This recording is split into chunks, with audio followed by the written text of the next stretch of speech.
Tédot, c'est les bases. Il y avait comme un pied avec deux trous. Les poteaux du Mishkan sont boîtés dedans.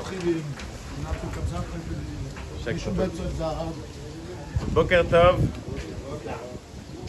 Bezrat Hashem, ça marche ou c'est bon? Ouais, c'est bon. Bezrat Hashem, vous allez bientôt construire un Beth Knesset, un fixe. Imaginons que un des donateurs vous dit tout ce qui manque, je complète. Faites ce que vous devez faire, ce qui manque, je complète. C'est positif ou négatif? Dans la paracha, on nous raconte l'histoire des Nessim. Les Nessim, c'est... Chaque Shevet, il avait un Nassi, on va dire, c'est celui qui était le responsable du Shevet, de la tribu. Et ces Nessim, quand ils ont été sollicités pour le Mishkan, ils ont dit, bon, ce qui manque, on complète. Et en fin de compte, ce qui s'est passé, c'est qu'il manquait rien. Donc c'était un bon coup de poker. C'était... ou alors ils prennent des risques énormes, ou alors ça allait leur coûter pas cher. Il y a marqué qu'en fin de compte, ils ont donné la Avnei à Choshen, Avnei à Ephod. Le Kohen Gadol avait sur sa poitrine un bijou, il y avait 12 pierres précieuses avec le nom des Shvatim dessus. Et c'est ce qu'ils ont amené. D'où est-ce qu'ils ont eu ces pierres? Il y a marqué qu'un Nessim, on peut le traduire comme les présidents, on va dire, les chefs de tribu. Ou alors un Nessim, c'est aussi un langage de nuage. Hachem leur a envoyé ces pierres précieuses sur des nuages et c'est ce qu'ils ont amené au Mishkan. Du fait qu'Hachem a envoyé ces pierres au Nessim pour les donner au Mishkan, apparemment, leur don était accepté par Hachem, puisque lui-même il s'est investi dans ce don-là. Il leur a dit voilà ce que vous allez donner. Donc apparemment c'est quelque chose de positif. Ils ont pris un gros risque. Ils ont dit on va payer tout ce qu'il vous manque. Donc ils ont pris un risque énorme. Ça allait leur coûter très cher. Et Hachem a été d'accord avec eux, puisqu'en fin de compte c'est Hachem qui a payé. Le problème c'est que à Nessim, dans la paracha, c'est marqué d'une manière inhabituelle. Normalement dans Nessim il y a deux Yud. Anassi, vous connaissez Anassi, il y a un Yud. Et avant le Aleph, et juste après le Aleph, il doit avoir un Yud, Anessim. Là, ils sont marqués sans les deux Yud. Et le défaut, la tare de ne pas avoir ces deux lettres, c'est quelque chose qui marque. Je vais vous donner un exemple. Ephron. Abraham Avinu, il lui dit, tu me vends ton terrain? Il dit, non, entre nous. Abraham dit, bon, entre nous, ça coûte combien? Et je ne vais pas te faire payer 1 million pour ce terrain. Abraham, il a dit, ok, j'ai compris. Il lui a donné. Au début de la paracha, Ephron, c'est marqué avec un vav. Et après qu'il a fait cette combine, c'est marqué sans vav. C'est-à-dire que lui enlever une lettre, c'est un défaut. Hanessim, 2 yud, on rajoute un yud dans le Sefer Torah, le Sefer Torah, il n'est pas soul. Donc ça veut dire que c'est quelque chose qui marque. Quand c'est marqué sans yud, et quand c'est marqué à deux reprises sans yud, ça veut dire qu'il y a problème. Az Yashir Moshe. Yashir là-bas, Rachid nous dit avec les yud, le yud c'est la kavana. Ne me demandez pas pourquoi, mais la kavana. Le yud c'est la kavana, c'est-à-dire qu'ils avaient tous l'intention de faire cette shira. Quand on t'enlève le yud de ton prénom, c'est-à-dire que il y a un problème de kavana. L'intention, elle n'est pas à 100% positive. D'un côté, tu as dit je suis prêt à prendre tous les risques de payer tout ce qu'il faut. D'un autre côté, tu peux t'en tirer gratuitement. Donc il y a un petit problème. Et ce que j'aimerais comprendre, c'est premièrement, est-ce que les Nessim ont été récompensés ou punis? Et comment est-ce qu'on peut définir le même acte d'une manière positive et négative? Le Khatam Sofer, il dit que un Nessim, ces Nessim-là ne sont devenus Nessim qu'après avoir fait ce don-là. C'est-à-dire qu'ils ont été récompensés. Ils ont été récompensés. Mais tu me dis qu'on leur a enlevé 2 lettres de leur nom. Alors c'était bien ou c'était pas bien?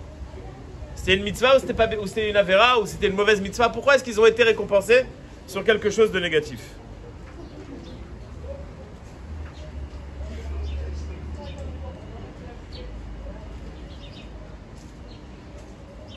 Il y a une Gemara dans Brachot, on raconte l'histoire du décès de Rabbi Yochanan ben Zakkai.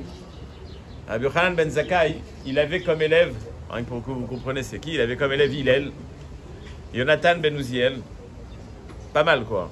Il y a marqué que... Ah, pardon? Voilà. Katan chez Bekulam, le plus petit c'était Hillel. Gadol Shebekulan Yonatan Ben Uziel. Bon, Rabbi Yochanan Ben Zakkai, c'était pas n'importe qui. Il est malade. Ses élèves viennent le voir et il commence à pleurer. Ah, pourquoi tu pleures? Je vais bientôt partir. Tu vas bientôt partir, mais tu vas être aussi comme un roi là-bas. Il dit, mais d'où je sais? Il y a Shtet Rachim. Il y a 2 shvilim, il leur dit. Il y a 2 passages, celui du Gan Eden et celui du Gehinam. T'exagères, quoi. Yochanan Ben Zakkai, t'exagères. Et Kitsour, il est là en train de pleurer. Et juste avant de partir, il dit à ses élèves, amenez une chaise parce qu'il y a Chizkiyahu Améler qui arrive. Chizkiyahu Améler, qui était déjà niftar depuis longtemps, aurait dû être le Mashiach. C'est-à-dire Chizkiyahu Améler, c'est un Améler tzaddik. Et si il est présent au moment où sa neshama quitte son corps, ça veut dire quelque chose. Comment est-ce que Rabbi Yochanan Ben Zakkai il peut avoir peur du Gehinam quand on est persuadé que c'est un grand homme et qu'il connaît ses qualités? La réponse, il connaît aussi ses défauts. Et les qualités et les défauts peuvent cohabiter. On peut avoir chez la même personne des qualités et des défauts. Maintenant, je nous souhaite à nous tous d'avoir les défauts de Rabbi Yochanan Ben Zakkai, mais ça peut cohabiter. C'est-à-dire qu'à son niveau, il y a un équilibre entre ce qu'on va appeler le bien et le mal, le positif et le négatif. Sûrement que son négatif chez lui, c'est positif moins. C'est-à-dire que c'est la question, c'est pas est-ce qu'il fait Shabbat. Quand nous, on se pose la question, est-ce que nous, on fait Shabbat? Mais d'après la Kabbalah, il faut faire telle et telle chose le Shabbat, avoir une Kabbalah comme ça et comme ça. Est-ce qu'il a réussi à le faire exactement comme il devait le faire? On raconte que le Baal Shem Tov, un Shabbat après-midi, il a fait Netilat Yadayim, il s'est arrêté, et après il a commencé pour Seulah Shlishit, il a commencé. Et il a dit à ses élèves, Kaba Ner Ma'aravi. Le Ner Ma'aravi, c'est la bougie du milieu de la menorah. Ça veut dire quoi? Il leur a dit, l'Or HaChaim, il est niftar. Bon. Quelques jours après, il n'y a pas de WhatsApp encore, ils ont entendu que Bémet, l'Or HaChaim était niftar. Ils ont dit au Rav, d'où tu sais? D'où t'as su? Il a dit, il y a une kavana spéciale qu'on doit avoir dans Netilat Yadayim de Seulah Shlishit. Le seul qui pouvait le faire, c'était l'Or HaChaim. Et c'est ce Shabbat-là, j'ai réussi à le faire. C'est-à-dire que lui, il n'était plus là. C'est-à-dire qu'ils vivent dans un autre monde, d'accord? Quand on parle de défauts ou autre, je veux rien que bien le préciser, on parle d'une autre sphère. Mais chez la même personne, il y a une gadlout et il y a un Yetzer Hara. Ils grandissent en même temps. Plus ton Yetzer Hara il est grand, plus ta gadlout elle est grande. Tu as beaucoup plus à perdre quand tu es grand que quand tu es petit. Mon cher Rabbeinu, avant son décès, Hachem, il lui dit, viens, je vais te montrer un petit peu ce qui se passe. Il lui montre tout ce qui se passe sur terre. Il lui montre le Gan Eden et le Gehinam. Mon cher Rabbeinu, il commence à trembler. J'ai dit, qu'est-ce qui t'arrive? Gehinam. C'est pas pour toi. Mais mon cher Rabbeinu, c'est la star. Mon cher Rabbeinu, c'est quoi cette avamina, Bichlal? Oui, il y a une avamina. Il y a une avamina, à son niveau, il y a une avamina. Il imagine que peut-être, oui, il aurait pu aller dans un endroit comme ça. Shaoul HaMelech, il a besoin de parler avec la Neshama de Shmuel. Il va sur son kever, il amène ce qu'on appelle Baalat Ov. C'est une technique un peu spéciale, un peu bizarre. Avec un os d'un mort, on le met sous son aisselle, on arrive à faire descendre des Neshamot. Shmuel, il arrive avec la Neshama de Moshe. Shaoul lui dit, mais pourquoi tu viens avec la Neshama de Moshe? J'ai demandé à Shmuel de venir, pas Moshe. Il lui dit, Shmuel, moi j'étais au Gehinam, Pépère, au Gan Eden, Pépère. Et puis Tom, on me demande de sortir. Je croyais qu'on allait me juger. Alors j'ai demandé à Moshe qui m'accompagne pour être mon avocat. Shmuel, il a marqué que Shmuel, c'est que Moshe et Aaron. Il avait peur d'être jugé et demande à Moshe de venir l'aider. On peut avoir des qualités et on peut avoir en parallèle des défauts. Et c'est pas contradictoire. C'est pas parce qu'on a un défaut qu'on n'a pas de qualité. On va lire une deuxième paracha cette semaine. Parachat Achodesh. Achodesh Azelachem Rosh Chodashim. Avant Rosh Chodesh Nissan, on doit lire la paracha qui a été dite en Égypte. Achodesh Azelachem Rosh Chodashim. Entre parenthèses. En hébreu, il n'y a pas de nom de mois. Il n'y a pas le mois de Nissan, le mois de Iyar, etc. C'est des choses qui sont arrivées en Perse, en Irak. C'est des noms qui ont été rajoutés par Chazal de ces langages-là. Il y a des rémazim dans ces noms-là. Mais dans la Torah, il n'y a pas de nom. Achodesh Harishon, Achodesh Hashini, Achodesh Hashlishi. Pourquoi est-ce que le mois de Nissan s'appelle le premier mois? Parce qu'on a une mitzvah de se rappeler de la sortie d'Égypte. Et donc, quand on va dater un contrat ou n'importe quoi, on va dire le 4e mois. Et pourquoi ça s'appelle le 4e? Parce que le premier c'est Nissan. Et pourquoi le premier c'est Nissan? Parce qu'en Nissan, il y a eu la sortie d'Égypte. Donc à chaque fois qu'on est en train d'écrire une date, on est en train de faire une mitzvah. À chaque fois qu'on est en train d'écrire une date, comme on doit le faire d'après la Torah, On est en train de faire une mitzvah entre parenthèses, dans la parenthèse. Le Steipeler, le père de Ephraim Kanievski, a commandé un Sefer Torah. Il a vérifié le sofer, etc. Bon, il dit ok, on fait un contrat. Il dit ok, c'est bon, combien je dois te payer? Premier paiement, ok. Il veut lui faire un chèque, pour quelle date? Et j'y mets pour février. Et je dis, c'est quoi, laisse tomber. Quoi, laisse tomber? Il dit, quelqu'un qui me donne des dates en goy, c'est pas pour moi. C'est pas pour moi, c'est pas un sofer qui est à mon niveau, je veux pas. C'est-à-dire que même dans la date, il y a une mitzvah. A Chodesh Hazelachem Rosh Chodashim. Chodesh Nissan. Chodesh Nissan, c'est le mois premier. Pendant un an, depuis le mois de Nissan d'avant, Moshe Rabbeinu, il est en train de massacrer l'Égypte. Les Bnei Israël, ils sont en khalat. Vacances. Qu'est-ce qu'ils faisaient toute la journée? Qu'est-ce qu'ils faisaient toute la journée? Bon, ils ont kiffé la première semaine, ils sont partis à la plage. Ok. Ils se remettaient à niveau. Ils étaient dans la yeshiva qui s'appelle la yeshiva de Emouna. Erev Pessah, chaque année, il y a une zgoula à lire de Rab Shimshon Manstropoli. Rab Shimshon Manstropoli, c'est un des Mekoubalim Ashkenaz qui a écrit un pirouche sur la Torah d'après la Kabbalah. Et il raconte qu'il a reçu un message dans un rêve que le pirouche était trop long. Il faut que tu raccourcis un petit peu. Il raccourcit. On lui dit non, c'est encore trop long. Il raccourcit une troisième fois. Et là, il dit bon, ça sert à rien de l'éditer puisqu'en fin de compte, ça lui est sorti exactement le pirouche de Rashi. Je vous dis ça rien que pour que vous compreniez le Rashi. On croit que c'est Hard Scroll. Non. Rashi, c'est sur Rashi, sur la Torah, c'est le nombre de pirouchim que vous avez, il est infini. En tous les cas, ce Mekoubal, il a écrit un pirouche sur une petite partie du Zohar qui est incompréhensible. Et lui, il écrit le pirouche, ce qui est très, je ne peux pas dire marrant, mais c'est sympathique. C'est qu'à chaque paragraphe, il dit V'Hachem Islachli, je demande pardon à Hachem que j'ai dévoilé les secrets de la Torah. C'est un pirouche qu'on peut comprendre. Il n'est pas très difficile. Bon, c'est pas quelque chose qui est voilà, trop de moussagim de Kabbalah. Il dit que celui qui dit ça, Erev Pessah, chaque année, il est assuré que cette année va bien se passer. Il est assuré de ça. Cette année, on a le temps. On ne va pas être en train de courir jusqu'à la dernière minute. Il faut chercher dans les Haggadot. En général, dans les Haggadot, au départ, il est marqué. Pourquoi est-ce que je dis tout ça? Parce que là-bas, il explique la marloquette des Tanaïm, Rabbi Akiva, Rabbi Yossi Aglili, combien de makot les Égyptiens ont reçu en Égypte et combien ils en ont reçu sur la mer. Alayam lakou hamishim, mataim hamishim. C'est Yann marloquette là-bas. Combien est-ce que les Égyptiens ont été punis en Égypte et combien est-ce qu'ils ont été punis sur la mer? Marloquette des Tanaïm. Là-bas, il explique ça d'une manière incroyable.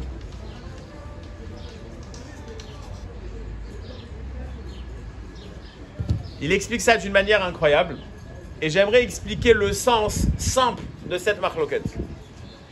Dans cette marloquette-là, on a le nombre de makot qui a été donné en Égypte. Mais dans chaque maka,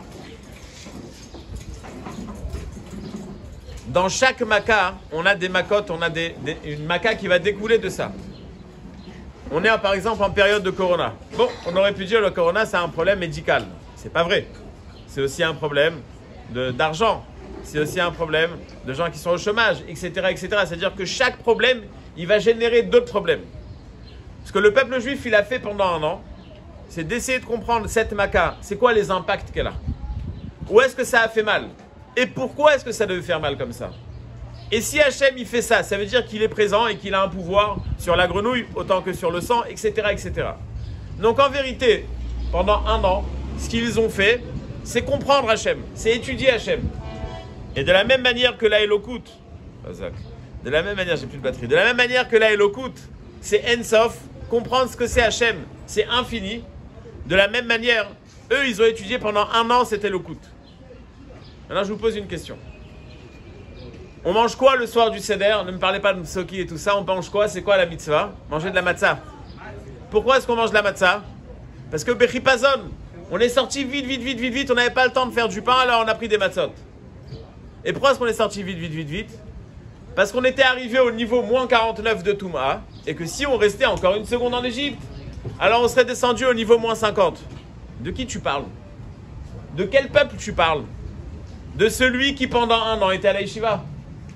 Imaginez si maintenant vous vous enfermez dans une yeshiva pendant un an, la taille de la barbe que vous allez avoir en sortant. Et là, le peuple juif, ça fait un an, il fait que ça. On te dit non, mais ils étaient au moins 49. Mais comment c'est possible? Comment c'est possible d'avoir un niveau autant avancé en Torah, en Emouna, et de dire qu'on est au niveau moins 49? Il y a un décalage quand même entre l'époque de Yosef, après Yosef, et après la sortie d'Égypte, j'imagine que ça a dû... 1 an avant la sortie d'Égypte, ils étaient à l'Yeshiva. On te dit, tu sais quoi, tu te dégages tout de suite, sinon tu vas devenir tamé à moins 50. Mais ça fait 1 an que je suis à l'Yeshiva. Alors quand on parle de 49 degrés de Touma, alors ça représente quoi C'est ça la question. C'est ça la question. C'est bien. Voilà, il a résumé, on peut l'applaudir.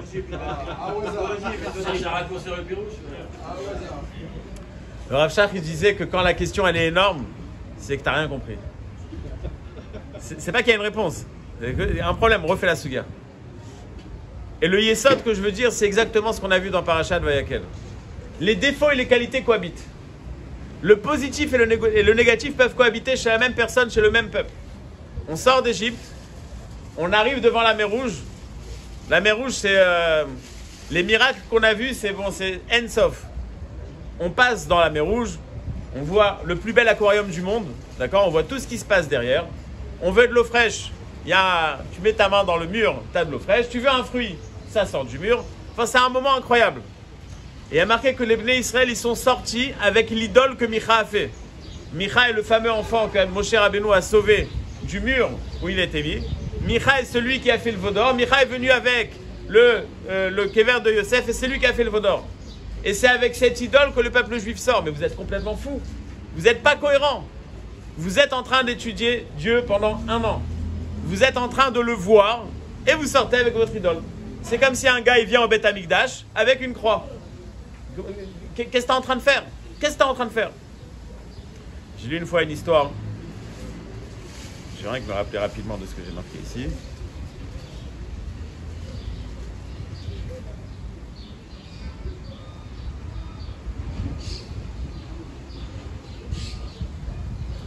En espérant que je me rappelle jusqu'à que ça s'éteigne. J'ai lu une histoire d'un quelqu'un qui était au Kotel Shabbat après-midi. Et il voit un juif arriver avec une petite kippa, une boucle d'oreille. Et il prie. Ah, magnifique. Et après, à la fin, le gars, il sort un stylo. Il marque un petit papier et le rentre dans le Kotel. Ça lui a fait mal au cœur. C'est pas possible. J'ai vu sa prière, ça m'a fait... Il va le voir, Shabbat Shalom, après et tout. Il commence à discuter avec lui. Il dit, dis-moi, pourquoi t'as prié? Il lui dit, non, bon, il voulait pas... Et c'est quoi le papier que t'as mis dans le Kotel? Et là, ce soir, il y a un match Maccabi Haïfa, je sais pas quoi, j'ai prié pour Maccabi. Et 2 secondes. Si tu viens au Kotel, c'est qu'il y a Dieu. C'est qu'il y a Shabbat. Comment tu peux écrire un pétek, Shabbat au Kotel pour Maccabi? C'est pas possible. Ah bah si, c'est possible. Je dis pas que c'est bien, mais c'est possible. Ça existe, ça arrive, et toute notre vie, elle est faite de cette manière. Top. L'idée, c'est comment faire cohabiter nos contradictions et... Pas seulement comment, mais ne pas avoir peur de la contradiction. Ne pas avoir peur de la contradiction. Parfois, on peut être jugé sur ça. Pardon? On est souvent jugé sur ça. Voilà, on est jugé sur ça, mais on va voir. Je vais arriver au message. Je vais arriver au message. C'est choquant l'histoire du mec. Ouais, bien sûr, c'est choquant. Parce que c'est incohérent. C'est sa cohérence à lui en fait. Non, mais c'est aussi une preuve que ça croit. Ah non, mais c'est ce que je veux dire. C'est ce que je veux dire. Ce que je veux dire. Je blâme pas. Au contraire. Parce que moi, j'ai des discussions énormes avec des petits parfois qui te disent On va. je fais rien et ça m'intéresse pas d'avancer parce que je fais ça et si je fais ça, ben, je fais... Yofi, c'est bidiouk ça que je veux pas entendre. C'est bidiouk ça que je veux pas accepter. Je vais te donner un exemple, Ishi. J'ai un élève qui venait à Tel Aviv dans mes cours de Gemara. Il venait sans kippa. Et il me dit, un jour, il me dit, je veux faire Shabbat. Je dis, laisse tomber, c'est pas pour toi. Il me dit, non, je veux faire Shabbat. Je dis, non, c'est pas pour toi. Et il me dit, non, mais attends, c'est pas toi le rabbin qui va me dire de pas faire Shabbat. Je dis, si. Bon, il tient en tête, je lui dis, regarde, viens, on fait quelque chose de plus simple. Les lumières, je peux allumer avant Shabbat. L'ascenseur, je peux descendre à pied. Si tu veux, tu peux monter à pied aussi. Descends à pied, c'est déjà plus facile. Le repas, mets une plaque. La clope, attends 2 heures après Shabbat. Je me dis, mais c'est pas Shabbat ça. Je sais pas ce que tu appelles Shabbat ou pas Shabbat, mais tu es plus royaliste que le roi. Tu aspires à l'excellence, c'est pour ça que le bien, tu veux pas le faire. Je dis, si c'est pas le top, je veux pas. Mais quand tu vas viser trop haut, tu vas aller nulle part aussi. Parce que j'en connais des gens qui ont commencé le vrai Shabbat, et après 3 semaines, fini.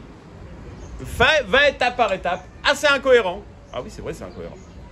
Mais quand tu vas trop chercher à faire, pas à croire, à faire quelque chose qui n'est pas à ton niveau, ça va pas marcher. Et donc on va, oui, retrouver chez cette personne, il est Shomer Shabbat ou pas? Dans la définition ulkhatit, il n'est pas Shomer Shabbat. Mais est-ce qu'il est Mechalel Shabbat? Il n'est pas Mechalel Shabbat non plus. Parce qu'il veut faire Shabbat. Mais pour l'instant, il n'arrive pas. Donc il est entre les deux. Et ça existe. Cette Agdara, elle existe pas dans la Hashkafa, mais dans les actes. C'est-à-dire que tu dois savoir que le Shabbat, c'est pas ça. Mais qu'est-ce que moi, je suis capable de faire du Shabbat? 50%. Alors je fais. Il y a des gros malins, ils te disent, ah ben non, c'est ou 100% ou rien.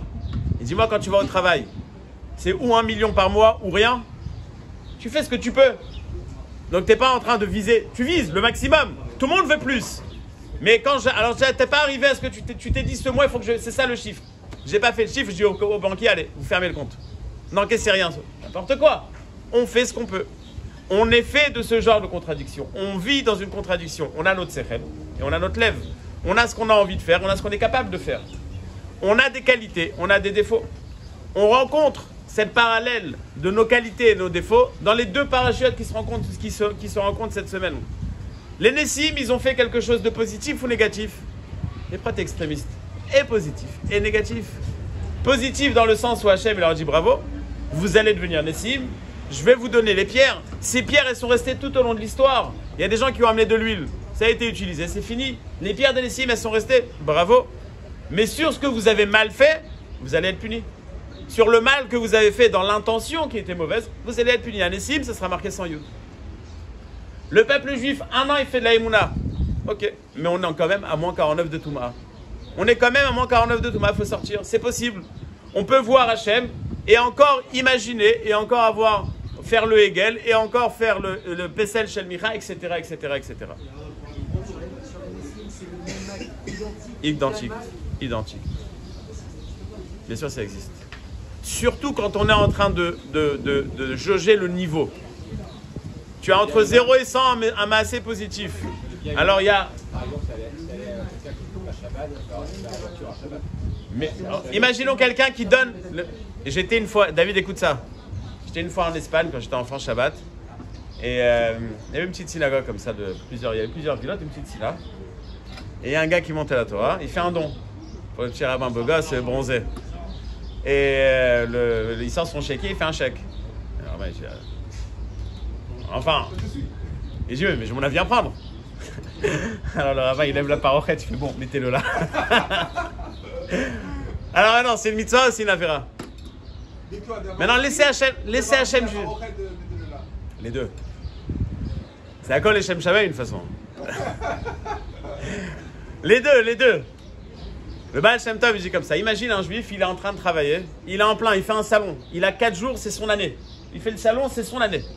Il est à fond, il a acheteur, vendeur. Pitom, ouais, 5h54, dans 2 minutes, c'est la shkia.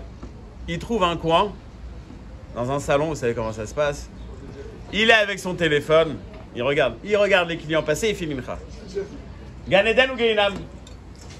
Dit le Baal Shem Tov, un juif comme ça, les malachim, ils tremblent de lui.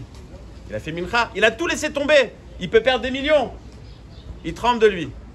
Je crois que c'est son élève qui a repris, qui a dit, mais d'un autre côté, la punition qu'il va avoir sur le mincha qu'il a fait, elle n'est pas plus petite que le sachar qu'il va recevoir sur le mincha qu'il a fait.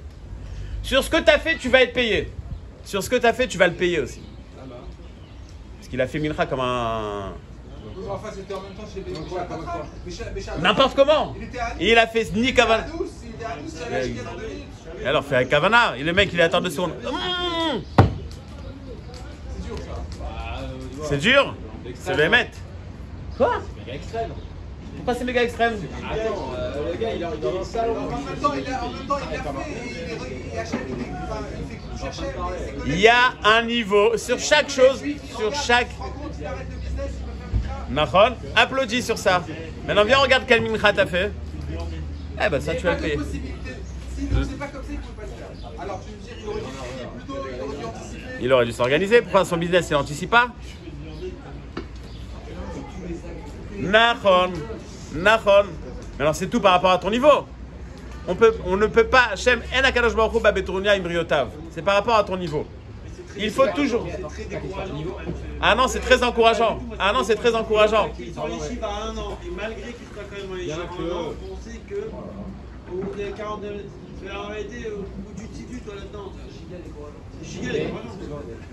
Le concept, c'est quand même sur de la pente.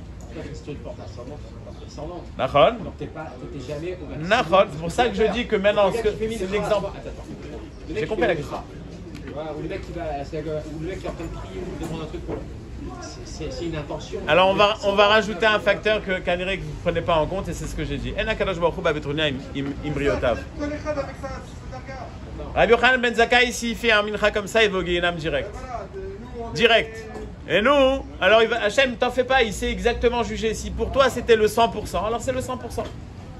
Ce que je veux dire, c'est que dans le même acte, si chez toi c'était du 50%, alors il y a 50% de positif et 50% de négatif.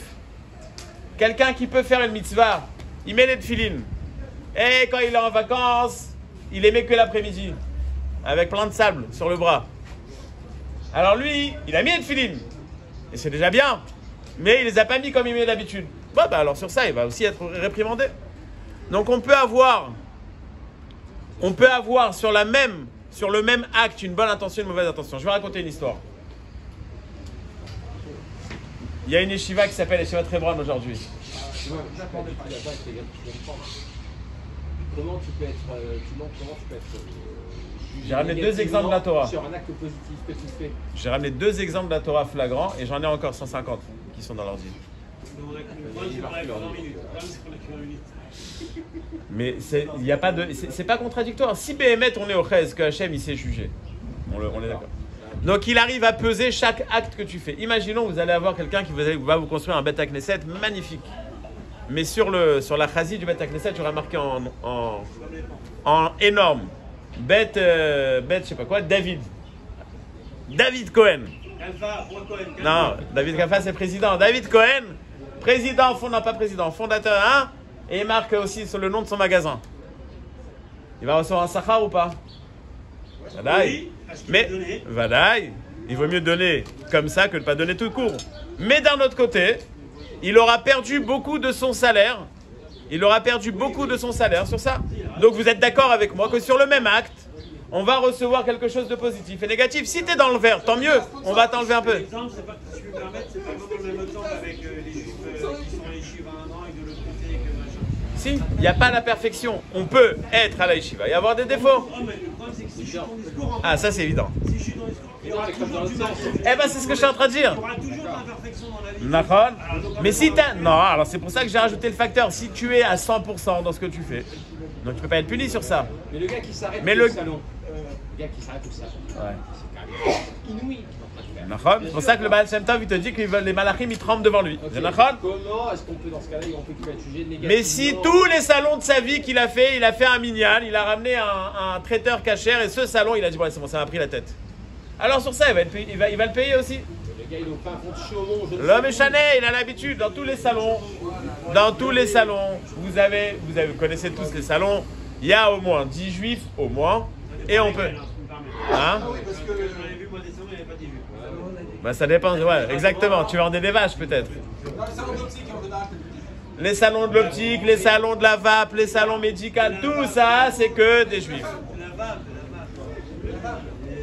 Tout ça, c'est que des juifs. Et encore, je passe les détails, ok? L'homme est chané. Donc, pardon? C'est pas bon pour la santé? Pour la santé de qui? La santé de mon banquier ou pour la santé de... Tov, je continue avec l'histoire. L'Yeshiva de Hebron, c'est une yeshiva qui habite c'est une yeshiva aujourd'hui qui est à Yerushalayim. Mais c'est une yeshiva qui était en Lituanie, qui est passée dans la ville de Hebron. Haut niveau, très haut niveau. Quand ils étaient à Hebron, pour la petite histoire, à Hebron en 1929, il y a les Arabes qui ont fait un massacre, ce qu'on appelle les Roé Tapat, une grande partie de la yeshiva a été tuée. Simchat Torah à Hebron, le feu. Simchat Torah dans toutes les yeshivot, c'est le feu. Simchat Torah dans les yeshivot. C'était aussi l'ambiance à fond. Là, il y avait des danses, etc. Il y avait un petit buffet. Bon, quand je vous dis un buffet, vous n'imaginez pas le saumon fumé et la boutargue. C'est des biscuits secs et du cristal cola, quoi. Un truc bien dégueulasse. Et donc, il y avait des bachouim qui dansaient. Et de temps en temps, il faut mettre un peu d'essence, ils allaient manger. Il y a un rave qui dit à l'autre, il dit, regarde l'ambiance, magnifique, les Bochrim, ils sont contents de danser pour la Torah, c'est beau. L'autre, il lui dit, est-ce qu'ils dansent pour la Torah et après ils prennent des forces? Ou est-ce qu'ils dansent pour avoir faim et pour aller manger des biscuits? Il lui dit, ouais, c'est bon, vous êtes des extrémistes. Et ils exagèrent, ils sont en train de kiffer. Pourquoi tu cherches la petite bête? Il a dit, viens, je te montre une Gemara Moed Katan, Chav Gimel ou Chav Tet, je ne me rappelle plus. Il a marqué là-bas Maroukva.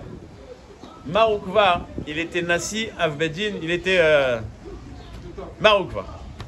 Sa femme perd son frère. Donc sa femme est en deuil. Maroukva, galant, ma femme est en deuil, moi aussi. Il s'assoit par terre, il ne se lave pas, il étudie pas la Torah. Là, c'est peut-être la pire des choses pour un gadol à ce niveau-là. Quand la femme de Rav Eliashiv est décédée, le matin des Shiva, ils se sont levés, ils ont fait ce qu'on appelle se lever des Shiva. Rav Eliashiv, dès qu'il s'est réassis, il a ouvert sa Gemara, il a dit tout le monde dehors, et il a pris sa Gemara, il a commencé à étudier. Il a dit que la chose la plus dure pour lui pendant les Shiva, c'est de ne pas pouvoir étudier. Quand Rav Ovadia a perdu son fils, il y a Netanyahu qui est venu le voir, et comment tu vois? Et Rav Ovadia, il lui a dit, c'est vrai que j'ai de la peine pour le décès de mon fils, mais j'ai plus de peine, il y avait des problèmes avec l'armée, les Shivot, j'ai plus de peine si un Bachour il va arrêter d'étudier à cause de toi. C'est-à-dire que arrêter d'étudier pour 7 jours pour un gadol, c'est tu l'as tué. Baruch Ber, c'était un Rosh Yeshiva en Lituanie, il était une fois dans un endroit, il y avait un Rav qui a parlé, et le Rav il a dit, l'étude de la Torah c'est le goût de la vie. Baruch Ber, il faut voir les photos, Baruch Ber, sa tête, dans la photo il fait peur. Il s'est levé, et il lui a dit, non, c'est faux. C'est pas que c'est le goût de la vie, c'est la vie. C'est la vie. C'est-à-dire, un gadol à ce niveau-là, ne pas étudier 7 jours pour respecter sa femme, c'est qu'il a été vraiment mécaïm respecter sa femme. Ravuna, il vient le voir. Il dit, pshh, galant, hein? Et il dit, moi j'ai une question. Tu fais vraiment ça pour ta femme? Ou alors, tu sais très bien que les endeuillés, quand ils reviennent du cimetière, on leur prépare un petit repas sympathique et c'est ce repas que tu voulais. Ce que le Rosh Yeshiva de Hebron, il a montré à l'autre Rav. Et il dit, tu peux pas savoir dans ton subconscient pour quelle raison tu décides X ou Y. C'est vrai, tu as des idées, tu veux, mais tu es en train de faire quelque chose de magnifique. Mais est-ce que tu es persuadé que c'est ce qu'on appelle dans le Messiah Tisharim la nekiyut? Est-ce que c'est vraiment ce que tu es en train de dire? Est-ce que c'est vraiment un type qui va venir et va vous dire, vous savez, l'importance de la tzedaka, c'est important, non, mais qu'est-ce qu'il veut en fin de compte? Lui, il en a rien à foutre de la tzedaka. Il veut ramasser. Est-ce qu'il est vraiment persuadé de ce qu'il fait? Tu es en train de vendre à quelqu'un quelque chose. Tu y crois vraiment? Même si tu y crois. Nahon.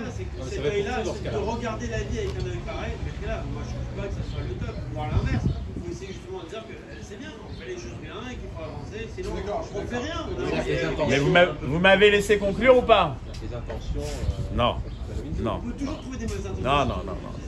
Quand je parle de ce sujet en hébreu, j'explique ce Yetzer Hara de ce problème par un mot qui s'appelle Benko en hébreu. Je vais expliquer ce que je veux dire. Benko.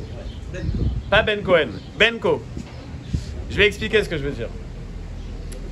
Si on voit que Rabbi Yochanan ben Zakkai, que Shmuel, que Moshe Rabbeinu, que le peuple juif, que les Nessim, ils avaient deux côtés qui cohabitaient, le positif et le négatif. Et pourtant, ils sont Moshe Rabbeinu, Yochanan ben Zakkai, Shmuel, etc. Ça veut dire qu'on peut on peut créer une grandeur avec nos défauts. Avec nos défauts qui vont cohabiter. Avec nos problèmes. Le problème qu'on a, c'est que ce que vous n'êtes pas d'accord, c'est ce que vous faites. Ce que vous êtes en train de me dire, je ne suis pas d'accord, c'est ce que tout le monde fait. On se dit, ouais, mais de toutes les façons, Benko, je suis nul. Benko, j'ai des défauts. On connaît tous ce genre de matinée. Je devais me lever à la tefila, je ne me suis pas levé à la tefila. Donc, de toutes les manières. Je ne me suis pas levé à la tefila, donc je vais faire la tefila en 2 secondes. Et de toute façon, j'ai mal fait la tefila, donc je vais manger sans faire les tefila. Et de toute façon, si je n'ai pas fait les tefila, je peux manger sans bracha. Et de toute façon, si je ne fais pas bracha, je ne fais pas birkat Amazon. Et quand je vais aller au boulot, de toute façon, c'est une journée de... Voilà.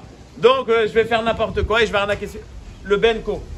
Quand on est en train de remonter le côté négatif sur le côté positif. Donc, on va rester négatif. Quelqu'un qui se dit à longueur de journée, de toute façon, je suis nul, il a raison. Il est nul, parce qu'il sera nul. Mais quelqu'un qui va voir dans le fameux mincha, dans toutes les autres choses qu'il fait, il se dit, bon, j'ai quand même fait mincha. C'est vrai que je l'ai fait comme un barbare, mais je l'ai quand même fait. Alors ça dépend comment est-ce que toi, comment est-ce que tu vas voir ce que tu es en train de faire. Est-ce que tu es en train de te dire, je suis nul, et donc Bezrat Hashem, c'est ce qui va se passer. Continue, tu es nul, tu seras nul, tu resteras nul. Tu es parti de rien, tu es arrivé à rien, tu dois rien à personne. Magnifique. Mais tu es resté à 0. Ou alors tu vas dire, non, je ne suis pas à 0. Je suis à 0,1. 0,1, tu peux passer à 0,2. Et dans 10 ans, tu seras à 100. Donc, la vision de ce que tu es en train de faire, la façon dont tu vas te juger, c'est ça qui va décider est-ce que tu vas avancer ou pas.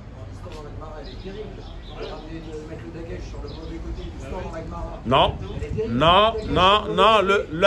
L'histoire de l'Agmara, j'ai compris la question. L'histoire de l'Agmara, elle te dit que ça peut arriver en même temps ça et en même temps ça. Maintenant, eux, ils sont au niveau. Donc, eux, ils sont au niveau d'être réprimandés sur le niveau qu'ils pouvaient faire mieux. Donc, en fait, ça nous donne envie d'aller. Exactement. Plus t'approches du soleil, plus tu brûles, quoi, grosso modo. Exactement. Ok, mais alors ça donne envie d'aller près du soleil. Et ça donne envie de rester nul.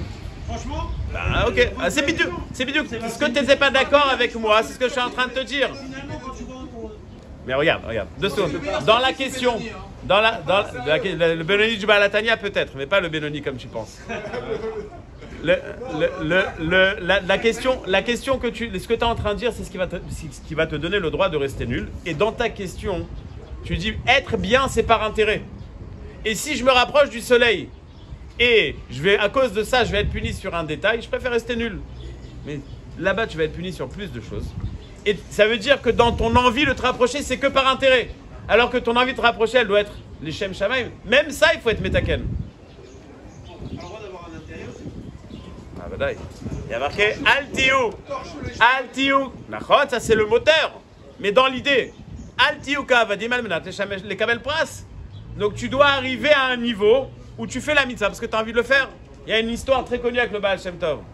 Il y a quelqu'un qui est venu prier pour lui et qui a demandé au Baal Shem Tov, prie pour moi.